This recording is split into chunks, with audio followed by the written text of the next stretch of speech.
दोस्तों, मैं अब्बास हफीज हूं। नफरतबाज और फर्जी पत्रकार सुरेश चव्हाण के जो सुदर्शन न्यूज चलाते हैं, उनको जोर का झटका लगा है। और झटका किसने दिया है? मोदी सरकार ने दिया है। जो केस चल रहा था नौकरशाही जिहाद के मामले में, जिसमें ये फर्जीवाड़े दिखा रहे थे और नफरतें फैला रहे थे कि आईएएस आईपीएस मुस्लिम समाज के लोग साजिशों से बन रहे हैं ताकि हमारे ऊपर राज कर सकें। सुप्रीम कोर्ट में मामला लंबित था और सुप्रीम कोर्ट ने मोदी सरकार के आईएनबी मिनिस्ट्री से कहा था कि जवाब पेश कीजिए कि आपका क्या कहना है इनके इन शोज के ऊपर, इन एपिसोड्स के ऊपर, जिनमें इन्होंने ये कहा है कि ये नौकरशाही जिहाद चल रहा है। सुप्रीम कोर्ट में अपने हलफनामे में केंद्रीय सरकार यानी मोदी सरकार ने कहा है कि घंघोर बेहद आपत्तिजनक है, अपमानजनक है और नियमों का उल्लंघन किया है सुरेश चव्हाण के ने। मतलब सीधे सीधे अगर देखा जाए कि जिस मोदी सरकार से बड़ी उम्मीदें थी सुरेश चव्हाण के को और उनके समर्थकों को, उन्होंने जोर का झटका धीरे से दे दिया। सुप्रीम कोर्ट में जाके ये कहा। वायर ने खबर भी छापी है।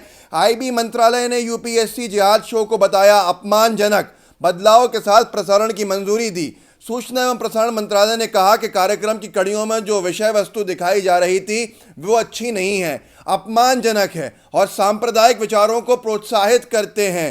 सुदर्शन टीवी के बिंदास बोल कार्यक्रम के एपिसोड के ट्रेलर में #यूपीएससी जिहाद लिखकर नौकरशाही मुसलमानों की घुसपैठ के षड्यंत्र का खुलासा करने का दावा किया गया था। यह बेहद अपमानजनक है, यह बेहद ही गलत है। ये कौन कह रहा है सुप्रीम कोर्ट में? मोदी सरकार का मंत्रालय कह रहा है, प्रकाश जावड़ेकर जी का मंत्रालय कह रहा है कि ये गलत है, ये सही नहीं है, नियमों का उल्लंघन कर दिया। भारी झटका दिया है कि इनको खुद ही इन्होंने झूठा कह दिया, अपमान करने वाला कह दिया, सांप्रदायिक कह दिया। किसने? सुरेश चव्हाण के, जिनके गीत गा रहे थे मोदी सरकार ने।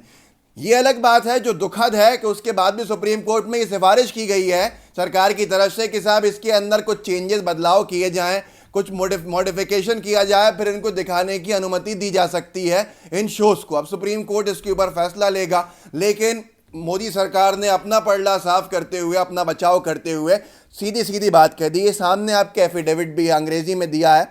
33 और 34 पॉइंट जो है बड़े महत्वपूर्ण हैं।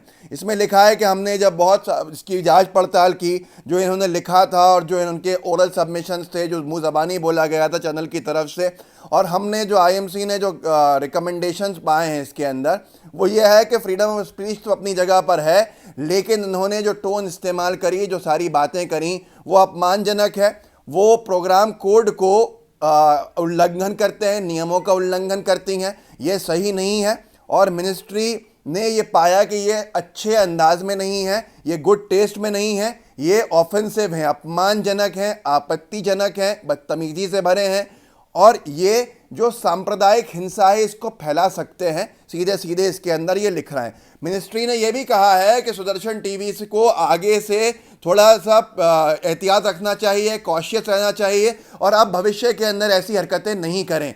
तो अब ये क्या करेंगे, गेंडे की क्या हल होगा, ये ये आगे आने वाला समय बताएगा।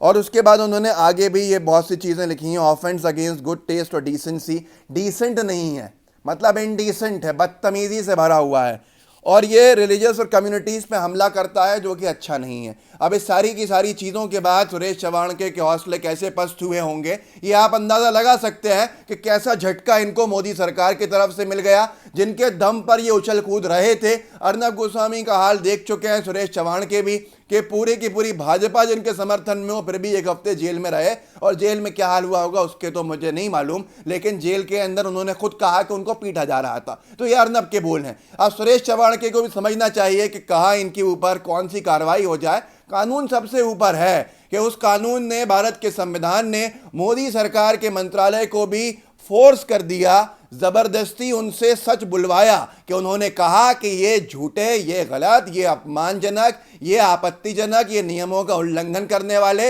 ये बदतमीजी करने वाले, ये सांप्रदायिक हिंसा फैलाने वाले दिख रहे हैं। तो अब आप सोच सकते हैं, ट्विटर के ऊपर तो अनभक्त बहुत सारे मोदी सरकार और प्रकाश जावड़ेकर को ही गाली देने लगे हैं। आप समझ सकते हैं ये अनभक्त किसी के सगे नहीं हैं।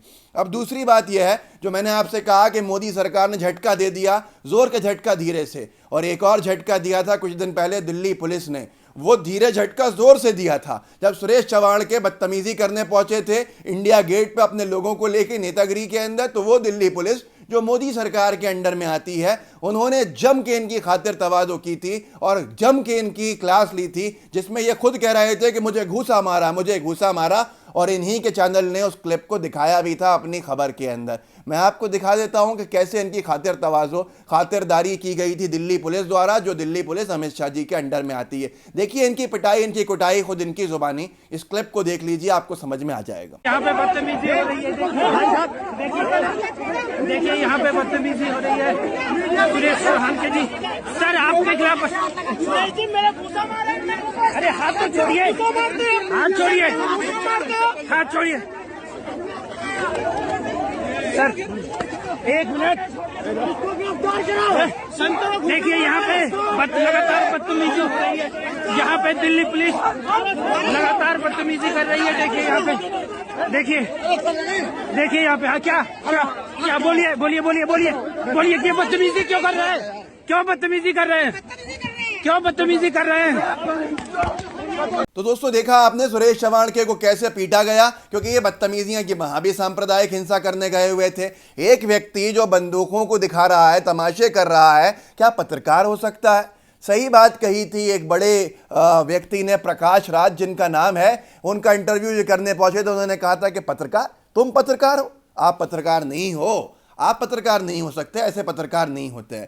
तो आपको समझना होगा दोस्तों कि कौन लोग अपने फ़ायदों के लिए, जिन पर बलात्कार का आरोप लगा हो, जो भागे भागे फिरे हों, जिनके कार्यालय के अंदर पुलिस ने छापा मारा हो और बेडरूम के अंदर एक आलीशान ऑफिस में बेडरूम पाया हो, तो ऐसे लोगों को आज हम सर पर चढ़ के बिठा रहे हैं क्योंकि वो नफरतबाजी की बातें कर रहे हैं। भाजपा की सरकार भी उनके साथ खड़े होने में घबरा रही है और सच बोलने को सुप्रीम कोर्ट ने मजबूर हो गई है। यह है बाबा साहब का संविधान, यह है महात्मा गांधी जी के आदर्शों का देश कि कितना ही संरक्षण मिल जाए राजनीतिक, लेकिन गलत करेगा तो फिर सरकार, मोदी सरकार भी हो तो उसे इनके खिलाफ जाना पड़ेगा। इसको देखकर बहुत से अनभक्तों में मिर्ची लगी हुई है, उनको ज़रूर टैग कीजिएगा, वीडियो उनके साथ साझा कीजिएगा कि क्यों भाई, उनसे पूछिएगा तुम्हारी मोदी सरकार ने सुरेश चव्हाण के का साथ छोड़ दिया, समर्थन उससे वापस ले लिया, क्या डर गए, क्या हुआ, या कानून का डर अभी भी जिंदा है? तो ये सुरेश चव्हाण के तो गलत है, ये सीधे सीधे मोदी सरकार ही कह रही है, तो अनभक्तों से पूछना तो बनता है, तो थोड़ा सा पूछ लीजिएगा, उनके साथ ज़रूर साझा कीजिएगा।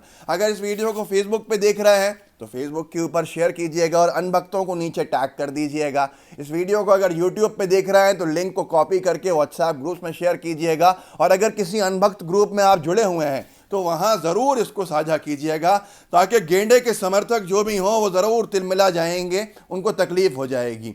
तो ये आपको ज़रूर जिम्मेदारी से करना है, ताकि लोगों को मोदी सरकार के ऊपर जो विचार हैं वो पूछिए कि मोदी सरकार सही है, सुरेश चव्हाण के सही है। इनके जवाब देने से बेहतर है कि आप इनसे सवाल कीजिए। सवाल करेंगे तो ये जवाब होंगे नहीं। इनकी एक ही इनका प्लस पॉइंट रहता है कि ये सवाल पर सवाल दागते रहता है और हम जवाब देते रहते हैं। इनसे सवाल कीजिए। मेरे चैनल अब्बास हफीज़ को सब्सक्राइब कीजिएगा। यूट्यूब पर मैं कभी कभी आपके साथ कुछ वीडियो साझा करता हूं, और लाइव जो बेल आइकन है उसको ज़रूर दबाइएगा। रोज़ाना के लिए लाइव टीवी है, आप लाइव टीवी का बेल आइकन दबा के रखिए ताकि आपको हर रोज़ अपडेट्स मिलते रहें। जुड़े रहिए, मजबूत बनाइए आवाज़ को एक दूसरे की। हम लोग पत्रकार जो लोग काम नहीं कर पाएँ तो हम ही कम से कम जो पॉलिटिकल एक्टिविस्ट लोग हैं वो आवाज़ें उठाते रहें ताकि आवाज़ आगे जाती रहे। जय हिंद, जय भारत।